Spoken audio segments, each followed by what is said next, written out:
Patrick, how are you? Let's talk about the friendship between Patrick Mahomes and Josh Allen, a surprising UDFA position change on the Chiefs roster, and a basketball player getting mistaken for Patrick Mahomes in Miami, and much more. But first, how about those? What's up, guys? My name is Cole, and I do daily news about the Chiefs and the NFL overall. So hey, sub if you are in EW. Hit that like button if our new receiving core is going to do some serious damage next season, and let's get into this news. All right, so y'all remember the 2021 AFC divisional game against the Bills? That's the crazy 13-second drive to tie the game, force overtime, and the Chiefs won the coin toss and ultimately the game, throwing to Kelsey in the end zone for the game winner. That also just so happened to be the day that I started my channel. It was the morning before the game, and I literally said, you know what? I've been putting off this YouTube channel idea for way too long, so now's the time. So I started the channel, the game ended the way it did, everyone went nuts like cashews, and that included my channel's rapid growth. So it's been fun. So when I talk about Josh Allen, he brings back good memories for me because we not only beat him the way that we did, but it really jump-started my channel, so thank you for that, Josh Allen. But I do think this is a pretty cool story and worth sharing. In spite of Josh Allen being on the losing end of that game, and even losing the year prior in the AFC Championship game to Mahomes and company, they, as in Mahomes and Josh Allen, have remained friends in spite of their NFL rivalry and are even playing together in a golf event coming up against Aaron Rodgers and Tom Brady on June 1st called The Match. And because of this, Bills QB Josh Allen appeared as a guest on the Steam Room podcast hosted by Ernie Johnson and Charles Barkley to discuss his friendship and rivalry with Mahomes. And they actually hung out over the weekend at Formula One's International Auto event in Miami, where Mahomes could also be seen hanging out with the likes of, Serena Williams and David Beckham. No big deal or anything there. Anyway, Josh Allen had this to say about Mahomes. How would you best describe your relationship with Patrick Mahomes? I mean, we were both at Miami this weekend at F1. We were kind of texting, kind of see if we were there. Saturday night, he FaceTimes me, and he's like, come here. And, sure enough, we go up, and we hung out for an hour and a half, 2 hours, just kind of hanging around, talking, having a good time. And I'd spent a couple times around Patrick, but every time I'm around him, he's just a great dude. He's a great personality. He's fun to be around. And obviously all the respect that I have for him on the field. I think it's a different vibe than what people think. And again, when we step on that field, we're supposed to be competitors. And, it's the old mantra of you got to hate your enemy, but, I would say that we have a really good relationship, especially for, the type of games that we tend to play in. So I'm not going to lie, that's pretty freaking awesome to be competitors at such an elite level like that, but at the same time be able to develop a friendship off the field. Pretty cool gesture by Mahomes to be like, yo, bro, come hang out, have a brewski, let's kick it. I'm excited for their golf event together on June 1st, that is for sure. And speaking of this Formula racing event, Mahomes himself was actually interviewed by Sky Sports correspondent Martin Brundle in the midst of everything else going on there. There's a guy called Patrick Mahomes on the grid, who's a bit of a sporting legend. Patrick, I don't think you can hear me up there. Patrick, how are you? What do you think of this atmosphere? This is crazy. I've never been to an F1 race. Okay, it's not Patrick. That's why he ignored me in the beginning. Whatever. All right, so that was definitely not Mahomes, as you all could tell right away. The poor reporter was lost in the sauce, apparently, but blamed people in his headset giving him the wrong information. A little bit of misinformation in the ears there, but... And for the record, I do not really think he was drunk. People don't seem to understand my humor. Had someone call me a middle schooler yesterday in the comments, so what up, Michael Pettyboy? Anyway, this video was hilarious. Banchero himself responded to this and said, I'm just vibing right now, man. And Mahomes saw this and took to Twitter as well, saying, bro, ain't no way. He then shared this post that said, Patrick watching Martin Brundle interview Paolo. So yeah, that happened. And then Mahomes just seems to be everywhere lately because he could also be seen out at a Sporting KC game on Tuesday, in which Sporting KC came back from behind and ended up beating FC Dallas. You could see Patrick and his wife Brittany, Travis Kelce, Nicole Hardman, CEH, and even new arrival MVS all there hanging out together, which was pretty cool to see. And this reaction was from when Sporting KC tied the game up after being down 0-2, and this changed the momentum of the game and they ended up winning. Mahomes, you could see him jumping up like that and yelling, let's go. makes me want to see him back out on the football field. But hey, one day at a time, Cole, one day at a time. All right, let's talk about a pair of Chiefs undrafted free agents that the Chiefs could potentially be experimenting with a bit here as far as their positions are concerned, at least. The first one is former Ole Miss running back Jerrion Ealy. He was listed as a wide receiver and running back on the roster, but when asked about this at the rookie minicamp, Andy Reid said they've purely been using him as a running back, which I believe Matt Derrick from Chiefs Digest also confirmed in a recent podcast, as he was there watching as part of the media that was allowed to attend the rookie minicamp. So yeah, he was being used as a running back, but was taking some receiving routes from the running back position in the backfield. Big Reid himself had this to say about Ealy. He did a nice job, but he does have good hands. He's another one with big hands too. So it's definitely interesting and worth noting as we move on into OTAs in phase 3 of the offseason that they would list him as both a running back and a receiver. We'll have to see what happens with that. And the second player to talk about is the Nigerian Nightmare 2.0. Okay, maybe that's speaking a bit prematurely here, but it's the tight end Kehinde Ogini Hassan that I talked about in a video last week. Who also found himself at the Chiefs rookie minicamp after a long, incredible journey. He's a Nigerian participant in the NFL's International Player Pathway Program who was discovered by former NFL pass rusher Osi Umenyiora.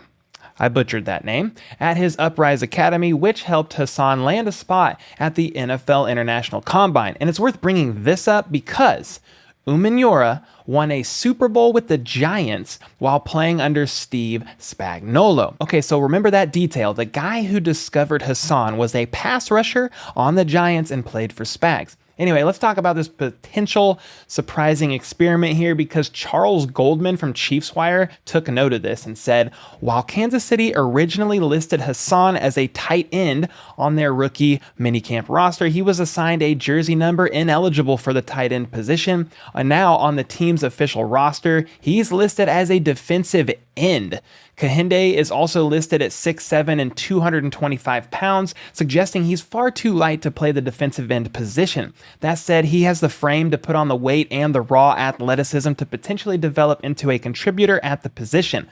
So yeah, interesting. Looks like they didn't see him really playing as a tight end or at least being a fit as a tight end here in KC. So I'm not sure if he was struggling with route running, the playbook, a mix of both, maybe a bit of the language barrier. Honestly, I have no idea, but they've switched him to the defensive side of the ball as I believe they see some sort of potential in him there. So we'll have to keep our eyes on that one as time goes on. Let me know your thoughts on this in the comments down below because I definitely didn't expect someone who came into rookie minicamp as a tight end to then be moved to the defensive line. Very interesting indeed. And then Connor Orr from Sports Illustrated released a reassessed NFL power rankings, which factored in moves from both free agency and the draft. And his reason for doing this already is this: Jamar Chase taught us two things last year. One is not to listen to any of us. Two is that life can change faster for NFL teams than we've ever envisioned. So let's not waste time or energy paying lip service to the fact that the draft is a years-long process that we can't evaluate until the next election cycle. Some team is going to hit it big this season and ride the wave of rookie stardom into the playoffs like the Bengals did last year, who previously were 4-11-1. Then the next season went all the way to the Super Bowl. We already ran through this exercise after the hectic opening of free agency and some blockbuster trades, but now is truly the perfect time to reevaluate where franchises stand and where they could be in a matter of months. All right, so let's look at the top 5 teams on his list now, starting with number 5. He starts with Buffalo, the Buffalo Bills at 5th, the LA Rams number 4, the Packers are 3rd, Bucks are listed as 2nd, and for the first team in the power rankings in the entire NFL, he lists the Kansas City Chiefs. And this is what he said: I'll count myself as one of those folks last year who overthought the momentary slowdown of the Chiefs and assumed Patrick Mahomes might settle into an early career period that made him look something closer to human. I was obviously proven wrong and have applauded the way the Chiefs got younger and attacked both free agency and the draft. While we may be biased because some of Kansas City's draftees were among personal favorites, their performance in the draft may have netted them 3 immediate starters in a lineup that's difficult to crack. And he didn't say which three, but I would assume Trent McDuffie, George Karlaftis, and Sky Moore. Maybe Brian Cook, I don't know. He then says, see you back in the Super Bowl, Andy Reid. So yeah, I like this guy a lot. He thinks the Chiefs will be back in the Super Bowl for 2022, so let's freaking go. Listen, Connor Orr from Sports Illustrated, if you happen to see this and are ever in KC, I will treat you to some barbecue for this wonderful take. So just hit me up. And then last week, Andy Reid spoke with Colin Cowherd in an interview, and one of the things that came up was the whole Ryan Tannehill situation, where he basically said, it's not my job to babysit the newborn draftee QB that you guys brought in. Well, he didn't really say it like that, but he did say it's not his job to mentor his eventual replacement Malik Willis. And that's where Andy Reid talked about when they drafted Patrick Mahomes and him sitting behind Alex Smith for a season before Smith was eventually traded to the Commanders.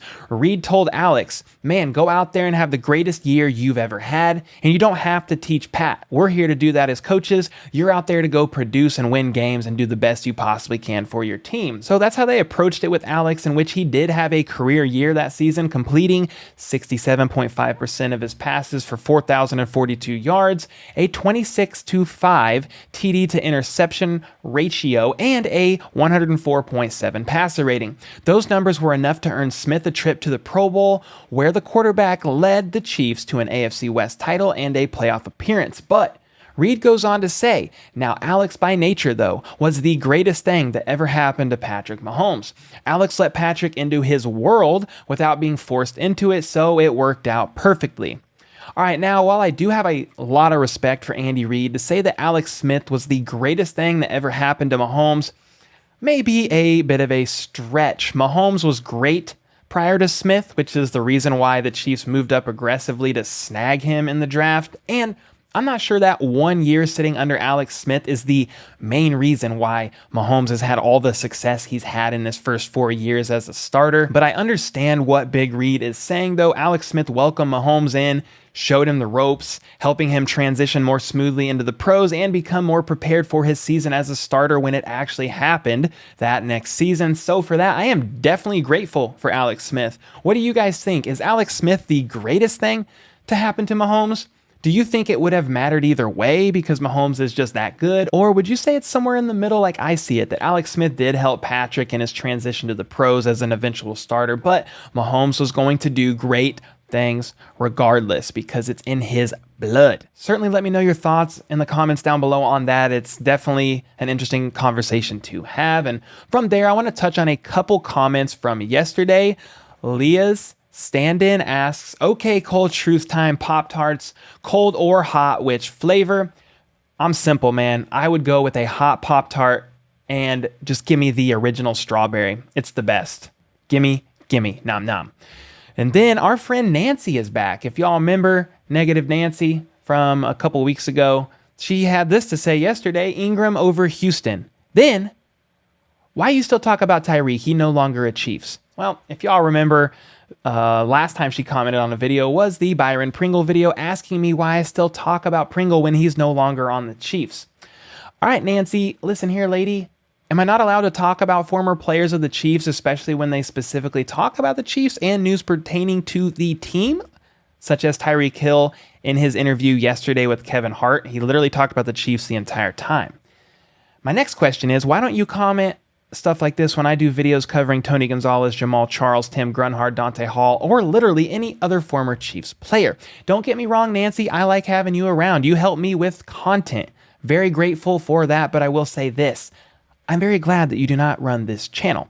And then lastly, we have a comment from Sweaty Dog that says, love the videos, man. Never knew I needed Chiefs daily news. And then ironically, Funny Dogs responded to this saying, yeah, me too, bark, bark.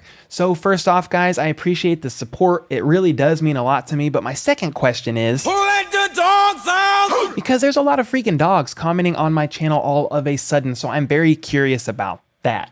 Make sure to leave a comment below to potentially be featured in an upcoming video, sub for more daily news like this, and even check out this video here from yesterday where I talk about a Justin Houston reunion that's more than likely never going to happen, and much more. So until next time, let's go. How about those